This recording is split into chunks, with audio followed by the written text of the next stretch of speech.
Okay, so each and every single element and substance will give you like a little barcode of color based on which one it is, and it's unique. So we've got hydrogen, which we got like a couple of, there's like 4 colors there, red and kind of a turquoise, dark blue and a violet.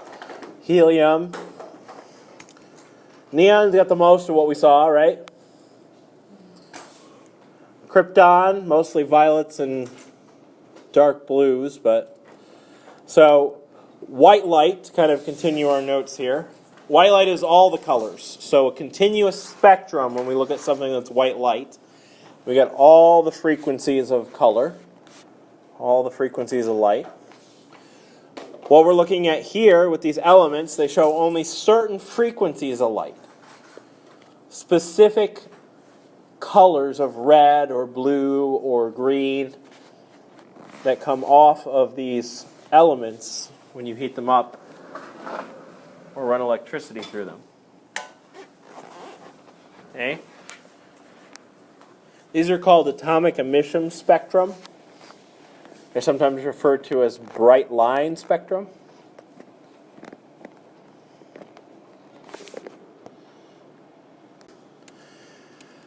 So the set of frequencies, the bright line spectrum or the atomic emission spectrum, that's the set of frequencies of light that's emitted by atoms of a given element.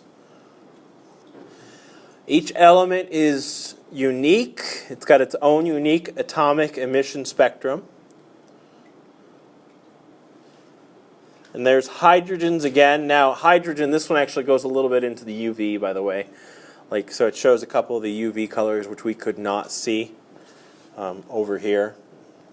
We can't really see those colors over there on the far right. But we can use this to determine the composition of pretty much anything. A lot of times we use it to determine composition of different stars. So yesterday we talked about how things absorb colors and reflect them. That's how we see, like, if you have a blue shirt on, it's absorbing green, it's absorbing red, and it's absorbing violet, but it's not absorbing blue. So it reflects that blue, and that's why we see it as blue. Okay? Dark colored things absorb a lot of colors. This has to do with the elements and the compounds they're made of. But funny thing happens if you look at the same substance and what it absorbs and also what it emits. Okay? This is hydrogen. And if you shine white light at hydrogen, it will actually reflect most of it. Okay, hydrogen looks pretty white when you look at it. Most of the colors are getting reflected. But there are a couple of colors that are, in fact, absorbed. And those are the ones that are blacked out. It absorbs them. So this is kind of like showing, hey, this is what gets reflected off hydrogen. Well, there's a couple of colors that are absorbed by hydrogen. Those colors are actually the exact same colors that hydrogen would emit if you heat it up. Kind of interesting, right? That tells us there's something going on within the atom, hydrogen atoms, that has to do with what it's emitting and what it's absorbing. And it took a guy named Niels Bohr to kind of come up with what is actually going on. So this is where we left off with the atom. Atoms are protons and neutrons in the center, in the nucleus, and they've got electrons going around. Okay? Niels Bohr made only one small change. Instead of the electrons just going around the nucleus, he put them in specific orbits. Okay, so here is Niels Bohr's version of it. The atom has the nucleus still with protons and neutrons, but now the electrons are in specific orbits around that nucleus. Yes, you do. Yep, so go to the next page. It's not this picture, this is one that's labeled. So I'd like you guys to kind of label it a little. Now we got a nucleus in the center, we got orbits around it, and that's where the electrons are. How many guys have seen this version of the atom before? Yeah? This is a very common one. And it's a very good one, except for one detail. There's one detail that drives me nuts, but I'm still going to use this version a lot. And that is right down at the bottom. They are not in circles. They're not really circles. But just like it's easier to draw a person as a stick figure than it is as a picture of a person, it is easier to draw an atom's electron orbits as circles than it is to draw as the three-dimensional clover shapes that they actually are. They really are like weird clover-like shapes. We're talking about those tomorrow, but we'll just stick with circles. This is like the stick figure version of it. Make sense? Okay. So this is called the Bohr model. The electrons are moving in fixed circular orbits in this model. They're really not circular, but around the nucleus. Each orbit is associated with a specific amount of energy. And as you get further and further away from that nucleus, it takes more and more energy. That electron is going to have more and more energy in those higher up energy levels, those higher orbits. So the lowest energy is going to be the one closest to the protons, because electrons are attracted to protons. So they want to be down close. Pulling them away from the protons takes energy. So if they're in a higher one, they're going to have more energy. Right?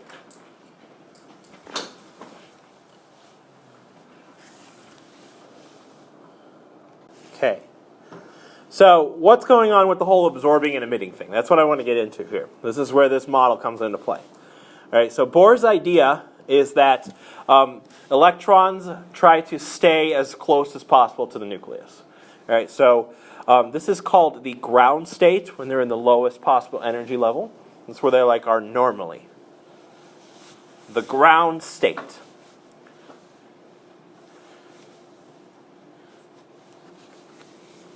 Now, when light shines on these atoms, they will absorb some of that light. Okay? Light is energy, so they're absorbing some of that energy. So if light were to shine on this atom here, the electron is what's actually absorbing it. So energy would get added, and that electron would absorb that energy, absorb the light, and because it has more energy now, it would actually jump to a higher energy level, higher orbit. So this is what happens when light shines on something and it absorbs that light. The electrons are jumping from the lower energy levels up to the higher ones. Okay? This higher one, when they're not as close to the nucleus as possible, it's called an excited state.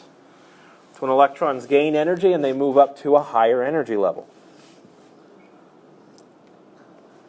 What do electrons want to be? So they don't want to be in an excited state, they want to be in the ground state. So if you do get them in the higher energy levels, they will actually try to get back down to the lower ones. In order to do that, they actually have to lose energy. So they will glow and they will emit light as they drop back down. Okay? So light would get emitted whenever they drop back down. Now, this picture only has 2 orbits. Most atoms have a lot more than 2. Right? So I'm going to draw another orbit here, 3. And this time the electron is going to go from the first up to the third one instead of the first to the second. Now, is that going to take more or less energy? More. So in order to go from the first up to the third, you're going to need more energy. So it'll have to absorb something that has more energy. In other words, it has to absorb a photon of light that has more energy. Which has more energy? Red or blue? Blue. Okay? So red has the least amount of the ones we can see, and violet has the most, and it's kind of like a range in between. All right? So the first jump might have been like absorbing a red light from 1 to 2. But the second one might have been a higher energy, needs more energy, so maybe that's like blue light, 1 up to 3. All right? Maybe even a higher one might actually absorb something like UV. Okay? When it drops back down, it will actually emit whatever color it took to absorb to do that jump. So if it absorbed a blue to jump from 1 to 3, if it jumps back down from 3 down to 1, it will emit a blue. Whatever that energy level it is, we'll have to lose it. This is why when I showed you a minute ago, the levels it is emitting are the same ones it's absorbing. Okay, it's the same jumps that it's making. It's just absorbing light versus getting hot and emitting it. So here's kind of a diagram of both absorption and emission. All right. So we have light coming in, hitting an electron in the first energy level, and it jumps up to the third one.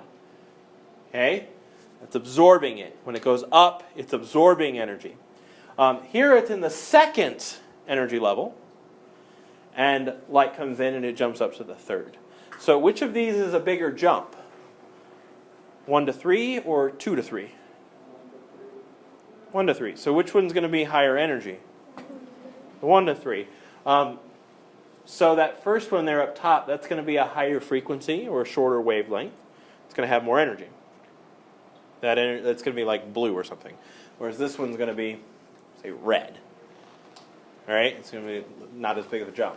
It is the exact opposite when it emits. So if we actually give it energy and we heat it up, it will actually start to glow. And it'll have the exact same energy jumps, but in reverse. Since they're already having the energy, they're dropping down. This is what's happening when we were looking at the gas tubes. Okay? We have them in high energy levels, and they drop down to the first or the second one, and they're emitting those energies. All right? Questions on this?